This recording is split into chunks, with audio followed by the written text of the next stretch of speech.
Montana Territory, 1878. The unforgiving wind howled across the barren landscape like a wolf mourning its lost pack. 20-year-old Gemma Morgan stood on the weathered porch of her small homestead, her honey-blonde hair whipping around her face as she surveyed the damage. The storm had taken half her roof, and with winter approaching, she knew what that meant. Death came easily on the frontier, especially to those who stood alone. "No use crying over it," she muttered, though there was no one to hear. 3 years since her father's passing had taught her that tears were a luxury the frontier didn't permit. The West had no patience for weakness, and neither did she. Gemma believed in one truth above all others. Depending on anyone meant inviting disappointment. Her father had taught her self-reliance before consumption claimed him, leaving her with 30 acres, a failing crop, and the bone-deep conviction that survival meant isolation. Trust was a luxury she couldn't afford, not after the men who'd offered help when her father died made their true intentions clear. What Gemma wanted was simple: to hold onto her land, to prove that a woman could survive the frontier without a man's protection. What she didn't know, what she couldn't admit even to herself during those lonely nights when the coyotes' cries matched her own unspoken loneliness, was that survival without purpose was its own kind of death.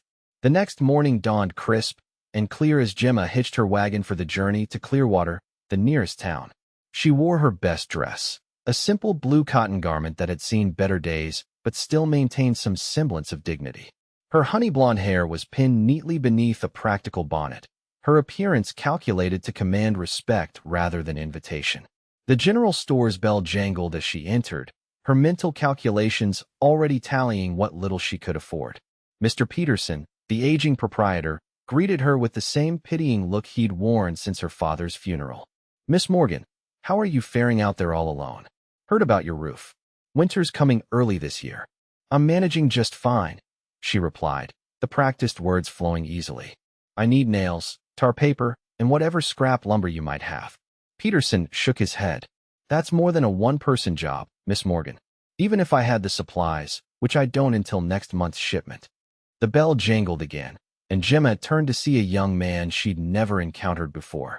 Tall and broad-shouldered, he moved with the easy confidence of someone comfortable in his own skin.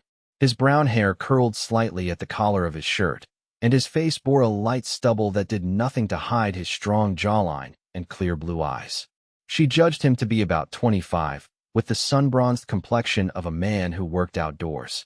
"Excuse me," he said, his voice carrying the slight drawl of Texas. Couldn't help overhearing. "I'm Xavier Halloway, just signed on at the Carter Ranch. I'm handy with repairs, ma'am." Gemma stiffened. "I don't recall asking for assistance, Mr. Halloway." "Zav's bringing in supplies for the ranch," Peterson interjected. "They've got plenty of lumber out there." The cowboy nodded. "Mr. Carter wouldn't mind if I helped a neighbor. No charge, of course." "I don't need your pity," she told the cowboy, her voice sharp enough to cut glass. "And I'm not a charity case." Xavier Halloway's easy smile didn't falter. "Never thought you were, ma'am.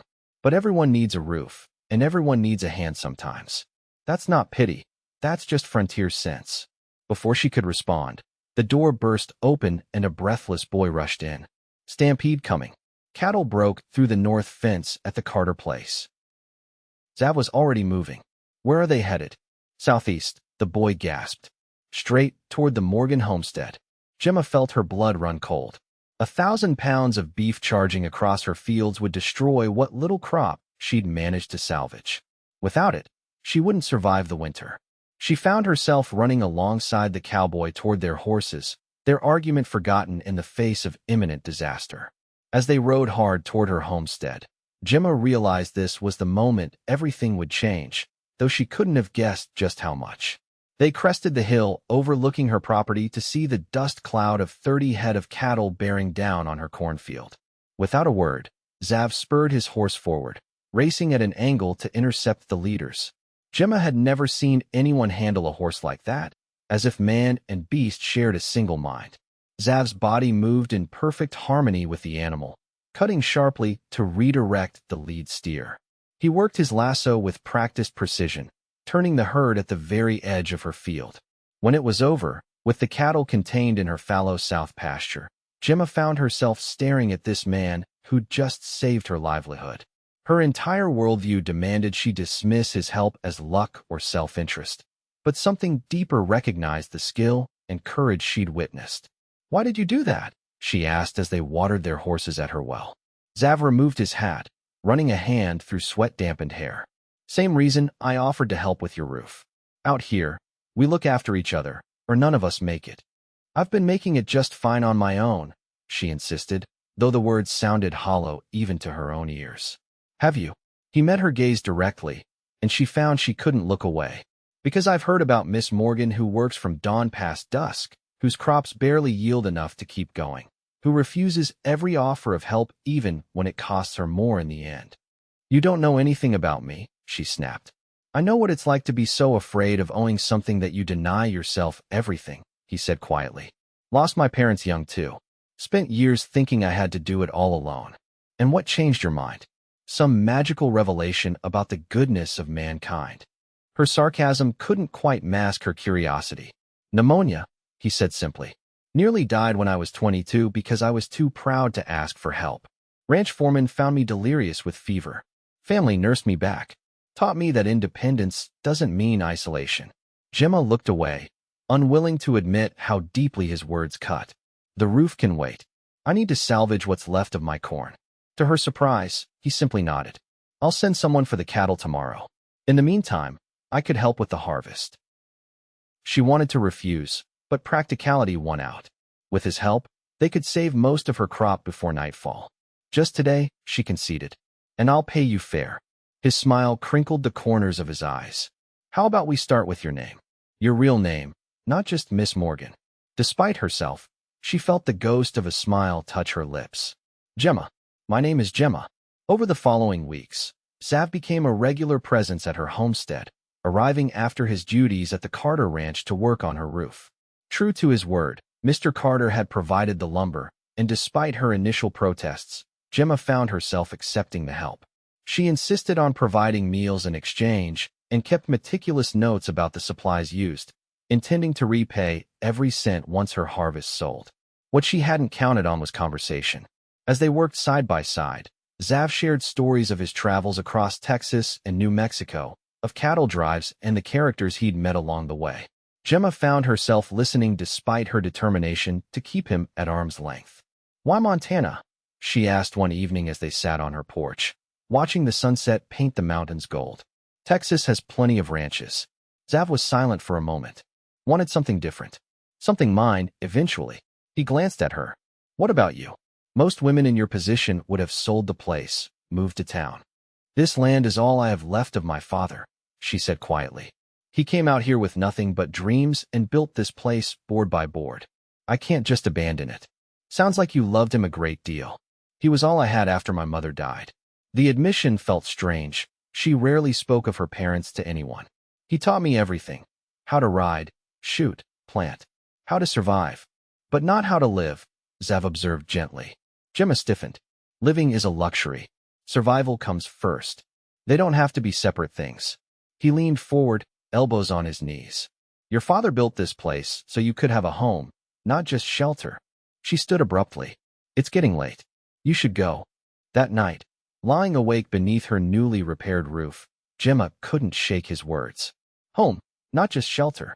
The idea haunted her, expanding in her mind to reveal all that was missing from her existence. For 3 years, she'd measured success by simply continuing to exist. But was that what her father had wanted for her? A life of isolation, suspicion, and endless labor? The harvest season brought new challenges. A week of unexpected rain threatened to rot her corn in the fields.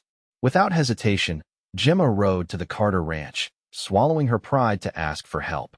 "Zav's not here," Mrs. Carter told her, wiping flour-covered hands on her apron. "He rode out yesterday to help move cattle from the high pastures." Gemma's heart sank. "When do you expect him back?" "Not for several days, I'm afraid." "But," Mrs. Carter smiled, "I can send my boys to help. That's what neighbors do." By mid-afternoon, Gemma found herself directing 5 ranch hands and harvesting her corn. Their good-natured banter and willingness to work in the mud without complaint chipped away at her resolve to remain detached. When Mrs. Carter arrived with a wagon of hot food for everyone, Gemma felt something crack inside her. a wall built of fear and isolation beginning to crumble. That evening, as she counted the bushels saved from ruin, Gemma was forced to acknowledge an uncomfortable truth.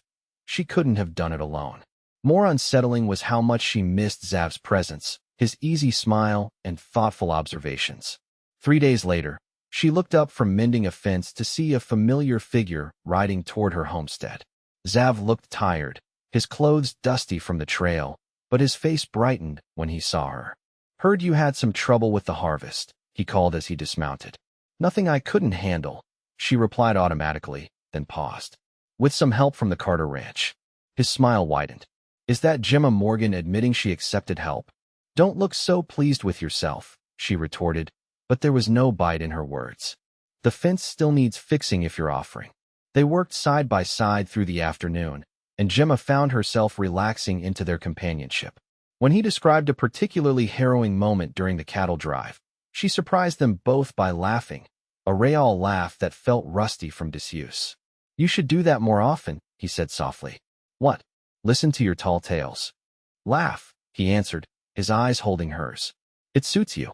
Something shifted between them in that moment, a recognition of connection that frightened and thrilled her simultaneously. Gemma looked away first, her heart pounding like she'd run uphill. "I should start supper," she murmured, retreating to the safety of her kitchen. That night, as they ate by lamplight, Xavier mentioned the upcoming harvest festival in town. "The whole county will be there. Dancing, food competitions, trading, best day of the year." "I haven't been to a festival since before Father died," Gemma admitted. "Then it's high time you went." His eyes crinkled with warmth. "Would you consider attending with me, Miss Morgan?" The question hung in the air between them, weighted with implications. Accepting meant publicly acknowledging their friendship, or whatever this was becoming. It meant letting the community see her as something other than the stubborn, isolated Morgan girl. "I'll think about it," she answered, which wasn't the refusal he clearly expected.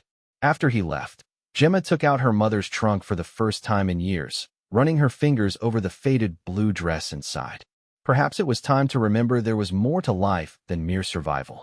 The Harvest Festival transformed Clearwater's main street into a riot of color and sound. Lanterns hung from every available post. Musicians played on a makeshift stage, and tables groaned beneath the weight of the county's best cooking. Gemma sat beside Xavier in his wagon, her mother's refurbished dress making her feel both conspicuous and strangely confident. She'd spent hours washing and pressing it, adding a new ribbon collar that matched her eyes. "You look beautiful," Xavier had said when he arrived to collect her, his usual confidence momentarily replaced by genuine awe. The compliment had warmed her more than she cared to admit. Now, watching him greet friends and neighbors with easy charm, Gemma felt a pang of envy for his natural sociability. Everyone seemed to like Xavier Halloway, while she remained on the periphery, the odd Morgan girl who kept to herself. "Miss Morgan, how lovely to see you in town." Mrs. Peterson approached, her smile genuine if surprised. "And with Mr. Halloway, no less.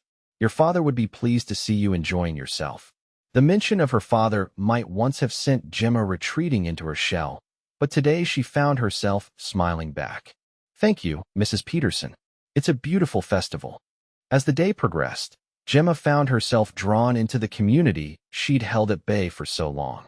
Women complimented her dress and asked about her crops. Men who'd offered help in the past now treated her with respectful camaraderie rather than pity.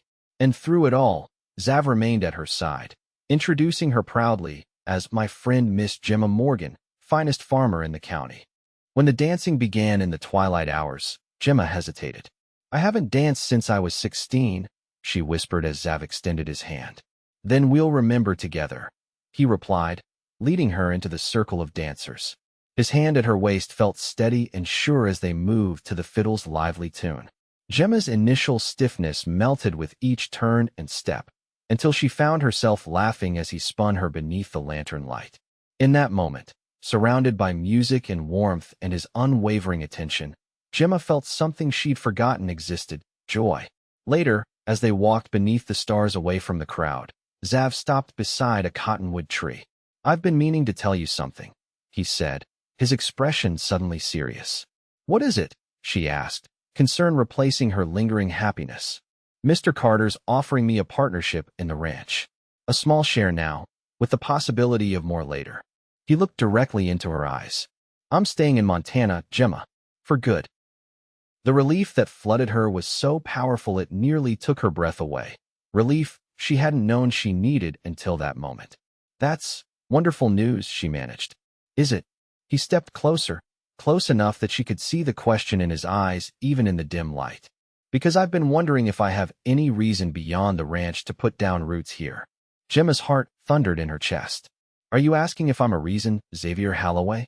I'm asking, he said softly, if you might consider allowing me to court you properly. No more pretending I'm just helping a neighbor. 3 months ago, she would have rejected him outright, convinced that needing someone meant weakness. Now, looking at this man who had never once made her feel pitted or incomplete, who had simply offered partnership without demanding surrender, Gemma found her walls crumbling entirely. I'm not easy to love, she whispered, the closest she could come to acceptance. I disagree, he replied, and then he was kissing her, gentle and questioning at first, then with growing certainty as she responded.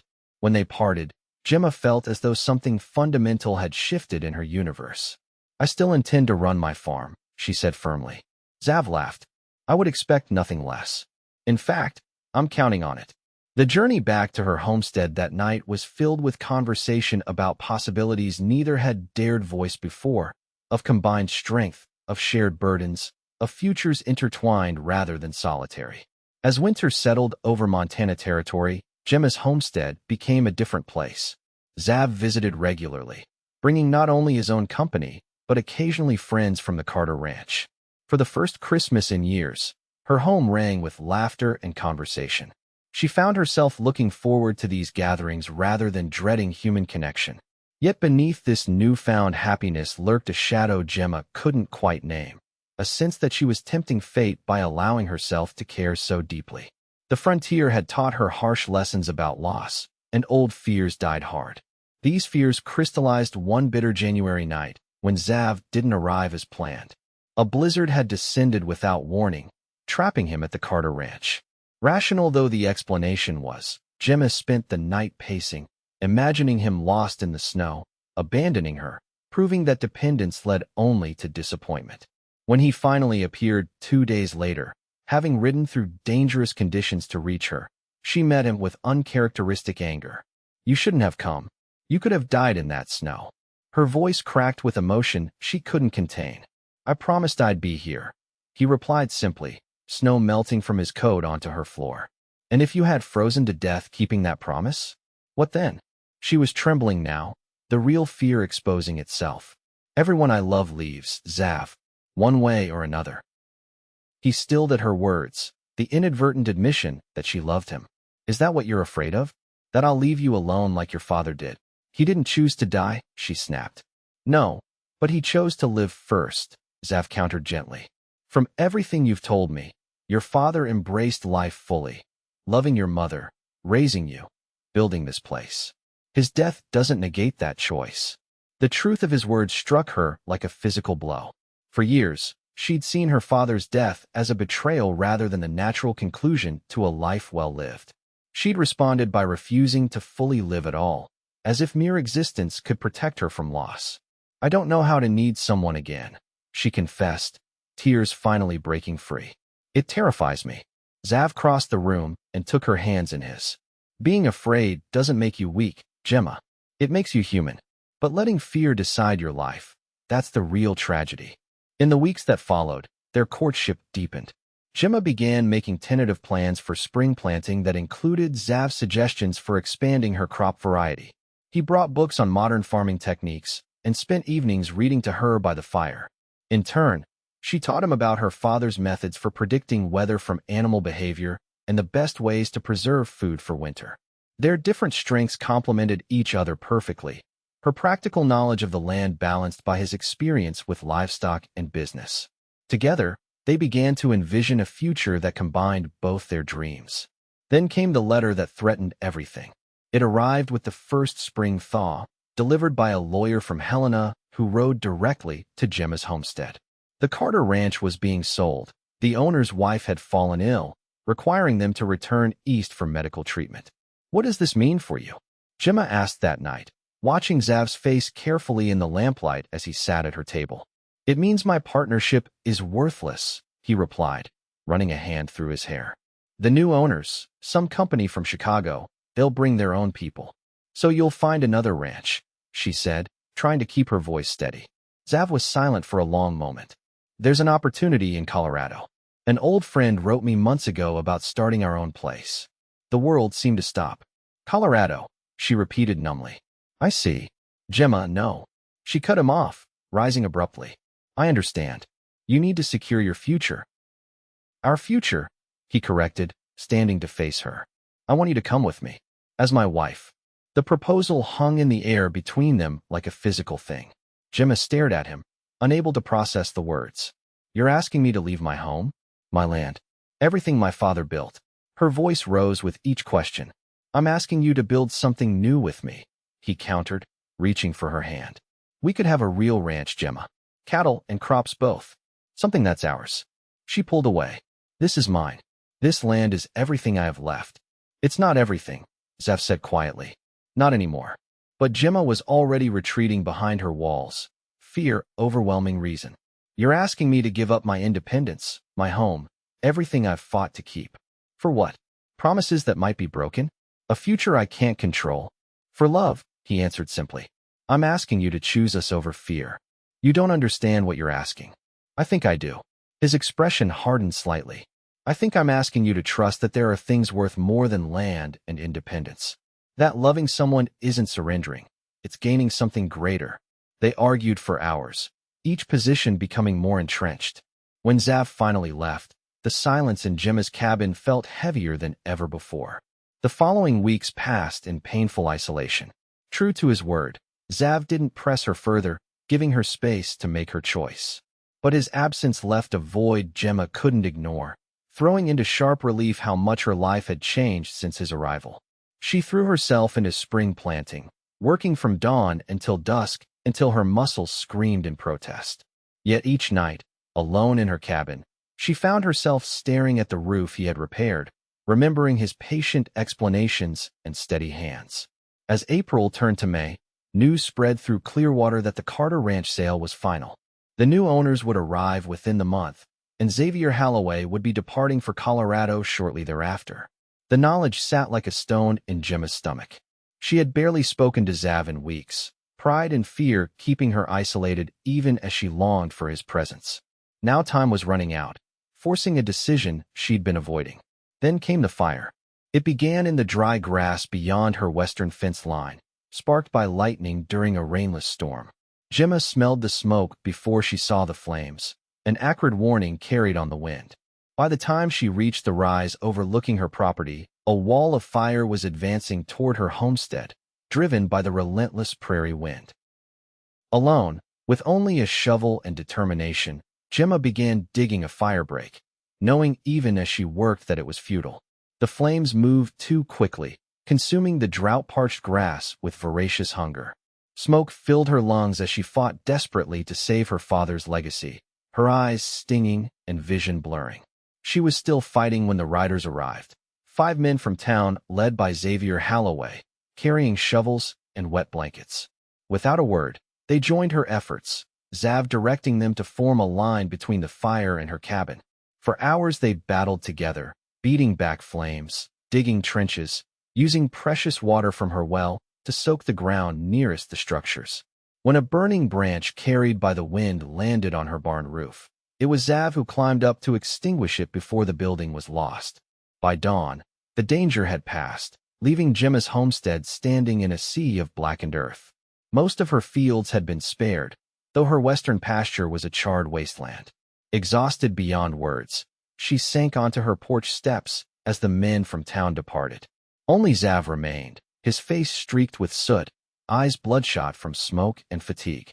He sat beside her in silence, both of them too drained for conversation. "Why did you come?" she finally asked, her voice raw from smoke and shouting. "You know why." He didn't look at her, his gaze fixed on the devastation before them. "I do," she whispered. And in that moment of absolute clarity, stripped of pretense by exhaustion and relief, Gemma finally understood what her father had tried to teach her. Survival wasn't enough, never had been. What made the struggle worthwhile was having someone, worth fighting for. I've been a fool, she said, the admission tearing from her throat. So afraid of losing that I refused to have anything at all. Xav turned to her then, his expression guarded but hopeful. And now I know that some things are worth the risk. She met his gaze steadily. You were right about my father. He didn't just survive, he lived. He loved. He built something beautiful and shared it. That's the legacy I should be honoring. What are you saying, Gemma? She took his hand, his palm rough against hers. I'm saying I love you, Xavier Halloway. And if the offer still stands, I'd like to build something new with you in Colorado. The smile that broke across his face was like sunrise after the longest night. The offer stands, he said, voice thick with emotion. Though I was thinking we might not need Colorado after all. What do you mean? I made an offer on the old Johnson place yesterday. 300 acres adjoining your land to the north. Good grazing land, mostly untouched by the fire. He squeezed her hand. If you're willing to expand beyond crops, we could build a real ranch right here. Something that honors your father's legacy while creating our own. Gemma stared at him in disbelief. You'd stay? Even after everything I said? Some things are worth fighting for, he replied, echoing her words. Some people too. 2 months later, on a perfect summer evening, Gemma Morgan became Gemma Halloway in a ceremony held on the porch of her cabin, their cabin now. The entire community of Clearwater attended, bearing gifts and well wishes for the couple who had come to represent something important to them all. The power of connection over isolation, of trust over fear. As Judge Wilson pronounced them husband and wife, Gemma looked out over the land stretching before them. Her father's original homestead now joined with the adjacent property, the first cattle already grazing in the northern pastures. The fire's scars were beginning to heal, new grass emerging from the blackened earth in a testament to nature's resilience. What are you thinking? Xav whispered as they moved among their guests during the celebration. Gemma smiled, squeezing his hand. That my father would be proud, not just of the land, but of me for finding the courage to live fully. He would, Xav agreed. And I'm grateful to him for raising a daughter strong enough to build her own happiness, even when it terrified her. Later that night, after their guests had departed and they were alone at last, Gemma stood on the porch watching stars appear above their land. Truly, there's now in every sense. No regrets? Xav asked, coming to stand behind her, arms circling her waist. She leaned back against him, feeling the steady beat of his heart. Only that I wasted so much time being afraid. Not wasted, he corrected gently. You were learning to be ready for this, for us. Gemma turned in his arms, looking up at the man who had seen past her walls to the wounded heart beneath. When you first offered help, I told you I didn't need your pity. And I told you it wasn't pity, he reminded her, brushing a strand of honey-blonde hair from her face. It was kindness, she finished. The kind that doesn't diminish the receiver. The kind that builds rather than breaks. The kind worth spending a lifetime offering, he added, bending to kiss her beneath the endless Montana sky, their shared future stretching before them like the land itself, challenging, beautiful, and entirely their own.